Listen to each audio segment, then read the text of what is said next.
তো গাইস আগে ভিডিওটা দেখেন। আমার নবীজির আগমনে জমিন পর্যন্ত নাচতে শুরু করলো।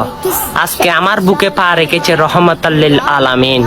শুধু তাই না, আমার রসুলের আগমনে চন্দ্র সূর্য গাছপালা পর্যন্ত নাচতে শুরু করলো। আজকে কার আগমন? সরকারে কায়নাত নূরে মুজাসসাম মুহাম্মদ রাসূলুল্লাহ সাল্লাল্লাহু আলাইহি ওয়াসাল্লাম। কাফেরদের মনে ভয় সৃষ্টি হয়েছিল, আবু জাহেল নারাজ হয়েছিল। আর আমার রসুল আগমনের সাথে সাথে এমন একটি নূরের ঝিলিক বের হয়, আলো বের হয়, যে আলোতে সিরিয়ার প্রাসাদগুলো পর্যন্ত দেখা গিয়েছিল। সুবহানাল্লাহি ওয়া বিহামদিহি। সে নবীর জন্মতে আগমনে আমি খুশি না হয়ে কে হবে? আপনি সে নবীর উম্মত বলে কথা। আমার প্রিয় নবীজি হাসরের ময়দানে আমার জন্য শাফায়াত করবে, আপনার জন্য শাফায়াত করবেন। সেই নবীর জন্মদিনে আপনি 100তে 100 খুশি না থাকলে আমার মনে হয় আপনি পুরোপুরি ইমানদার হতে পারলেন না। কারণ যে নবীর আগমনে সবকিছু খুশি ছিল, আল্লাহর ফেরেশতা পর্যন্ত জান্নাত পর্যন্ত খুশি ছিল, সেখানে আপনি আমি কেন খুশি হব না?